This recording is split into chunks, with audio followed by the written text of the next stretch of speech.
자, 배임 수재죄입니다. 자, 조문을 보면 타인 사무를 처리하는 자가 주체로 되어 있고 임무에 관해서 부정한 청탁은 빨간색으로 동그라미.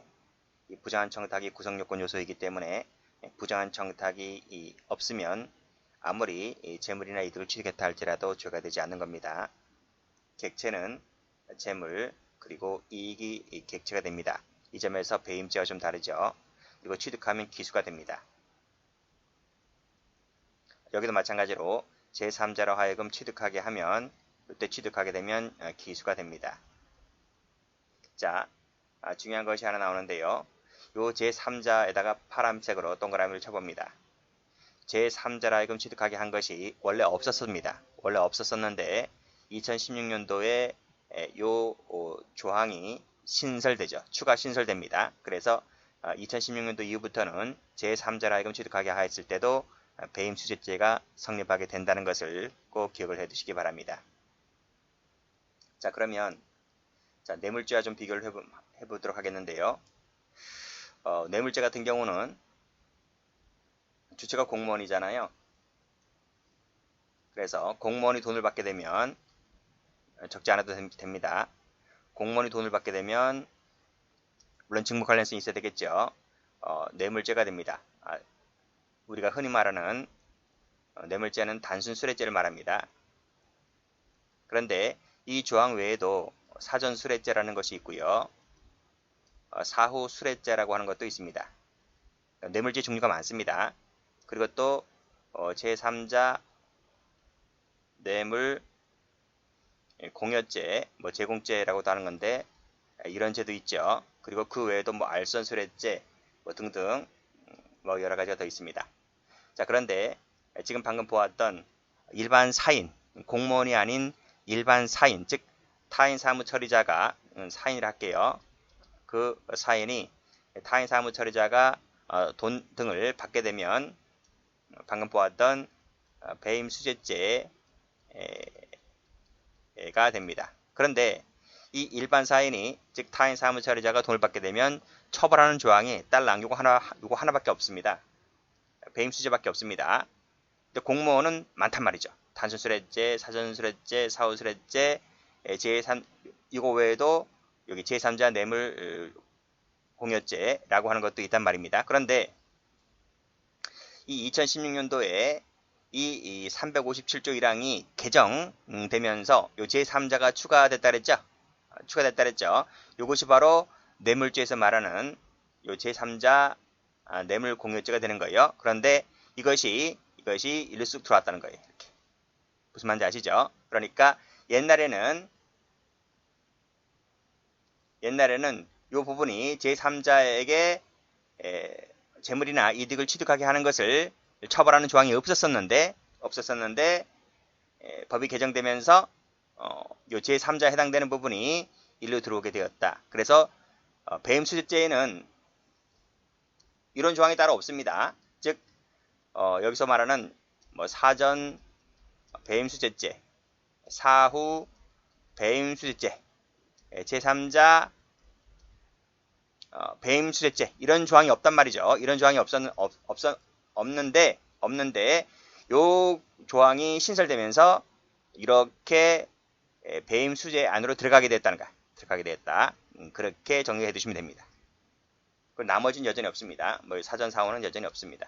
물론 이제 판례 읽다 보면 뒤에 판례 나오겠지만 요 사전 사후라도 공무원 같은 경우는 사전 사후가 명시 규정으로 있지만 일반 사인 같은 경우는 사전 사후는 없지만 이것이 직무 관련성이 있으면 된다는 쪽으로 판례가 해석을 해주고 있습니다. 이렇게 마지막에 있는 건 뭐죠? 뇌물공여죄라든지 뇌물공여죄 또 뭐가 있나요? 배임증제죄 이런 거는 배임증제죄 딸랑 하나씩 다 있습니다. 자, 그리고 배임수재죄 같은 경우에는 요 사망인데 요 필요적 몰수가 있다는 겁니다. 뭐뭐뭐뭐한 것은 몰수한다 이렇게. 그리고 가액은 추징한다. 그래서 필요적 몰수 추징 조항이 있다. 그 점에서 뒤에서 배우는 배임증제와 좀 다릅니다. 그래서 요거 좀 알아두시고요. 성격을 보시게 되면 뇌물죄에 상응하는 조항이다. 자, 주체, 타인 사무 처리자만 됩니다. 그래서 이것을 진정신분범이라 하죠. 그래서 주체가 되려면 반드시 타인 사무 처리자라야만 합니다. 그렇기 때문에 타인 사무 처리자가 아니면 본죄의 주체가 될 수 없는 겁니다. 그런데 예외가 있죠. 그것이 뭐냐면 이러한 신분을 갖지 아니한 자라 할지라도 예외적으로 그 신분을 가진 자에게 가담을 한다면, 그렇죠? 가공 동그라미. 우리 청론 배웠죠? 형법제 33조입니다. 33조 본문에 따라서 예외적으로 주체가 될 수 있다는 부분도 알아두시고. 다음 페이지. 자, 주체는 타인 사무처리자라 했죠. 그 점에서 배임죄와 같은 것 같지만 범위가 좀 다릅니다. 배임죄보다 좀 범위가 넓어요. 자, 이 부분을 가로 열고 닫고. 재산상의 사무에 국한하지 않습니다. 재산상의 사무보다 범위가 더 넓다고요. 그래서 배임죄와는 범위가 좀 더 넓다는 것을 알아두시고, 따라서 사무 처리를 또 업으로 할 필요도 없습니다. 굳이. 자, 기출문제 한번 가볼까요? 자, 쭉 내려오시면, 자, 배임죄의 주체와 수재죄의 주체는 타인 사무 처리자라는 점에서는 같아요. 문헌상으로 봤을 때는. 그렇지만 엄격하게 보게 되면 동일하다 하면 틀리죠. 범위가 좀 더 넓기 때문에. 그래서 이 기출지문인데 타인의 여기 나오네. 타인의 사무라고 하면 맞지만 여기 재산이 들어가잖아요. 재산이 들어가기 때문에 동일하다 그러면 틀립니다. 범위가 보다 더 넓다. 이렇게 정리를 해두시고. 자, 판례 갑니다. 판례 말고 자, 예를 한번 보도록 합니다. 가요 담당 PD 있죠? 옛날에 참 많았습니다. 지금도 그런 사람들 있는가 모르겠는데 옛날에는 그 가요 PD가 특정 가수 연예기획사로부터 돈을 받고 그 특정 가수의 노래만을 자꾸 틀어주는 겁니다. 그런 판례도 있고요. 점포 관리업자, 종합병원 의사, 다 판례 나올 겁니다. 대학 교수 판례 나오고요. 은행장이라든지 범위가 넓다. 자, 판례 보시면 권한의 존재함을 요하지 않는다는 거죠. 물론 권한의 존재도 됩니다. 그렇지만 거기에 국한하지 않는다는 것이죠. 그런 점에서 X입니다. 포괄적임을 요한다 하면 틀려요. 그런 점에서 X입니다. 그렇죠? 물론 포괄적인 것도 되는 거예요. 그렇지만 여기에 국한하지는 않는다. 이런 뜻에서 X인 겁니다. 법률의 규정, 법률행위. 그 법률행위 대표적인 것이 뭐라 그랬습니까? 계약이라 그랬죠. 동의어는 아닌데 거의 계약으로 이루어지죠. 관습이라든지 사무관리에 의해서 발생할 수 있다고 했습니다. 자, 판례 보시면 자, 여기 볼까요? 장래 나와 있네. 장래에 담당할 것이 합리적으로 기대되는 임무다 그랬습니다. 자, 이 판례와 비교할 것이요. 착 한번 해보세요. 다음 페이지를 한번 가보면 동그라미 1번 나오는데 체크 한번 해보세요. 자, 동그라미 1번에서 뭐라 그랬습니까? 타인 사무 처리자야 한다 그랬잖아요. 이 자는 현직자, 현재 그러한 지위를 갖고 있어야 되잖아요. 과거형, 미래형 안 되는 거예요. 자, 그래서 밑에 보면 취득하기 전이라 했습니다. 그러면 아직 그러한 지위가 없죠. 따라서 주체가 아니기 때문에 죄가 되지 않는 겁니다. 꺽쇠 2번도 그러한 지위에 있었다라고 인정되지 않는다 그랬지 않습니까? 그쵸? 그래서 죄가 되지 않는 거예요. 자, 이 판례는 쉬운데 이 판례는 뭐야? 이 판례. 장래에 담당할 것이 합리적으로 기대된다 할지라도 현직자가 아니면 안 되는 거예요. 그쵸?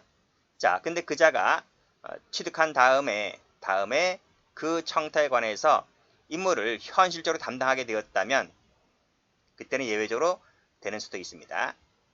그렇게 정리하시면 됩니다. 제가 여기서 뭐라고 했나요? 앞 페이지에서 배임 수재죄는 사전 사후가 없다 했습니다. 사전 사후가 없다. 다만 직무 관련성이 있거나 이 경우처럼 사전이라 할지라도 이것처럼 나중에 임무를 현실로 담당하게 되었다면 되는 수도 있다는 판례가 있습니다. 자, 가요 PD 나와 있고요. 여기도 PD죠. 예능 담당 PD.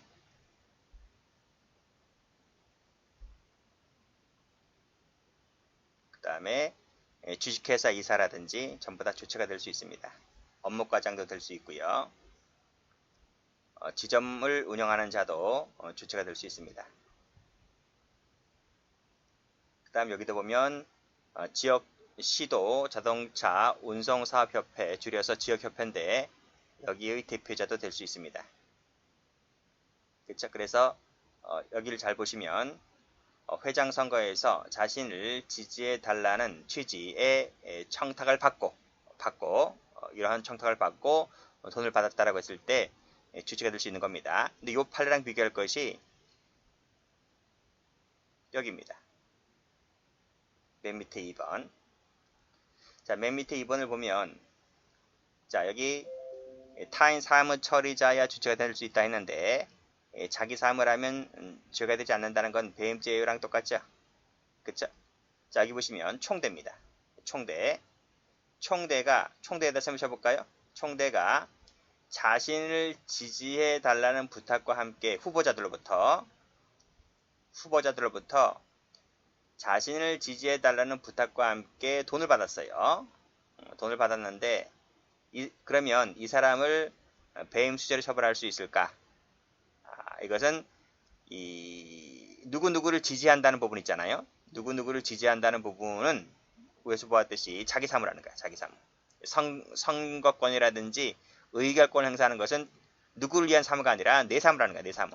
내 사무이기 때문에 설령 돈을 받았다 할지라도 죄가 되지 않는다. 그런 취지고 요 2번하고 3번을 묶어보면 여기 총대도 마찬가지인 거야. 총대도. 그렇죠? 그래서 총대가 나오면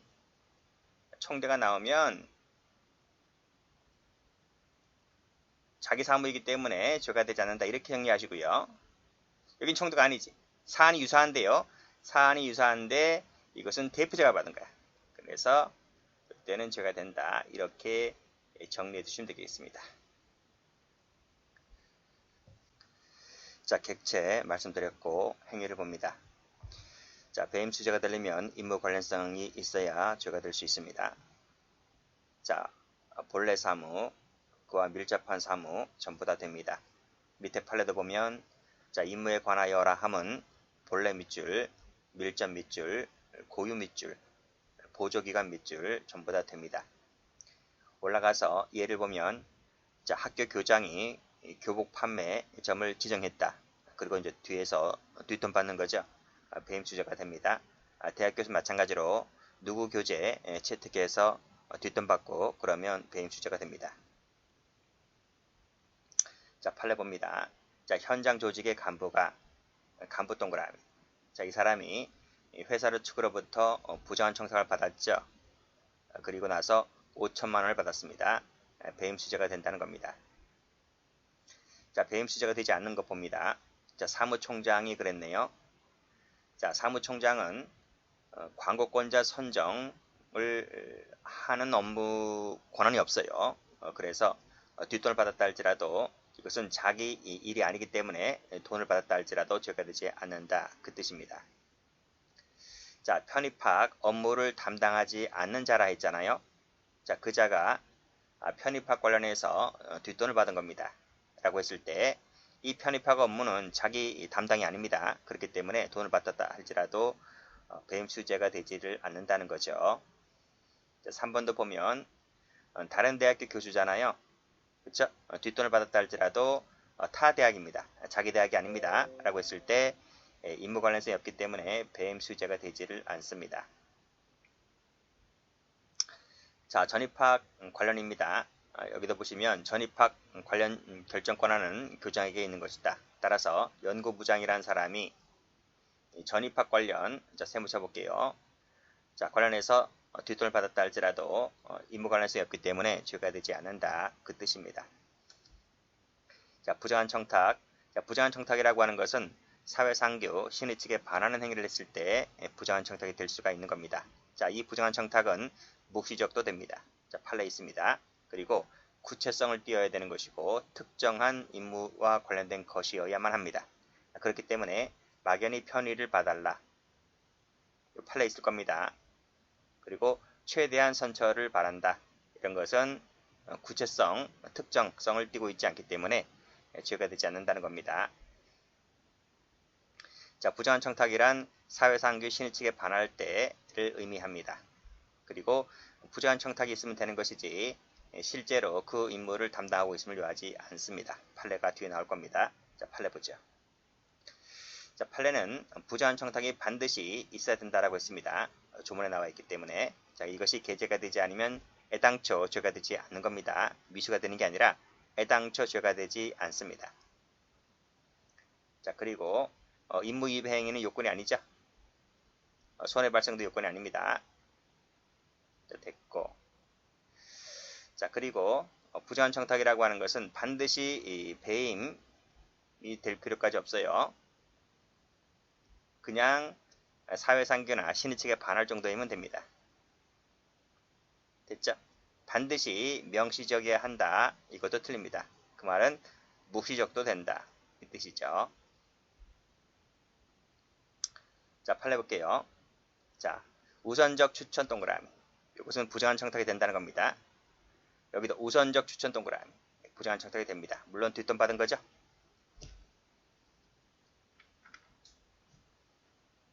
자, 여기도 특정 출판사의 교재를 채택해달라고 해서 대학 교수가 뒷돈 받은 거죠. 여기도 특정 학원 강사를 채택해달라. 그리고 역시 교재 채택해달라라고 해서 뒷돈 받은 거죠. 자, 본사에 송구하지 말아달라고 묵인 사례조로 돈 받은 거죠. 여기도 위장대출을 묵인해달라. 여기도 업무 추진비 명목으로 돈 받았죠. 북행 대행업자의 청탁에 따라서 뭐뭐 해주고 뒷돈 받았죠. 대폭 감액해달라 라는 취지로 돈 받았죠. 자, 거액의 대출을 원활하게 해달라 라고 하면서 돈 받은 겁니다. 자, 계약의 상대방이 되도록 해줄 수 있다. 하게 해달라 라고 하면서 뒷돈 받은 거. KOC 위원으로 선임해달라고 하면서 뒷돈 받은 거. 비일비재합니다. 여러분들은 공무원이고 공무원이 될 분들이라서 일반 사인들보다는 좀 그래도 정신건강이 좀 건전하잖아요. 근데 일반 공무원이 아니라 일반 회사, 일반 또 거래처, 뭐 자영업 하시는 분들, 이런 분들은 거의 비일비재합니다. 이거 안 하면 거의 거래를 못 하니까요. 옛날에는 더 했고 요즘도 많이 해요. 자, 공사 시공에 하자가 있다 할지라도 묵인해달라 하는 식으로 뒷돈 받은 거. 아니 뭐 현직 분들 안 그렇습니까? 직장 상사분들한테 고참들한테 그치? 성절 명절 떡값 돌리고 공무원들도 많잖아요. 자, 14번도 보시면 종합병원 얘기 나와 있습니다. 위 약을 많이 사 먹게 해달라 하는 식으로 뒷돈 받은 거. 자, 명절 선물 골프 접대 향응 받은 거. 자, 피보험자의 사망 원인이죠. 사인에 대해서 의심을 갖고 내사를 진행 중인데 보험금을 빨리 타도록 해달라고 하면서 뒷돈 받은 거. 자, 민원을 회사에 보고하지 않고 묵인했다. 자, 보고하지 않고 묵인한 부분. 자, 그 밑에 협상이 원만히 조속히 타결될 수 있도록 조속히 타결할 수 있도록 하면서 뒷돈 준 거죠. 자, 부정적인 기사를 자제해달라는 식으로 해서 뒷돈 받은 것. 정보 제공한 부분, 매각 업무 관련해서 뒷돈 준 것, 받은 것 전부 다 죄가 됩니다. 자, 유료기사 계제를 청탁한 부분, 설령 이것이 사실이라 할지라도 죄가 된다 그 뜻입니다. 자, 아닌 부분 볼게요. 자, 단지 계약을 유지시켜달라는 것은 부정한 청탁으로 보질 않았어요. 설령 뒷돈 받았다 할지라도 이것은 부정한 청탁은 아니다고 봤습니다. 범위 내라면 최대한의 선처라 할지라도 범위 내라면 최대한의 선처 아까 말씀드렸죠? 이것은 부정한 청탁이 되지 않는다고요. 환심을 사두기 위하여 이것도 아니라고 봤습니다. 자, 이런 부분을 좀 외워두셔야 돼요. 주식 가치를 높게 평가해 달라고 하면서 뒷돈 받은 부분인데 마치 죄가 될 것 같잖아요. 그치?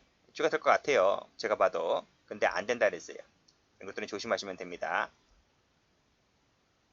죄가 된다고 해도 전혀 이상할 바가 없는데 뭐 이런 건 남기죠. 그렇죠? 조심하시고요.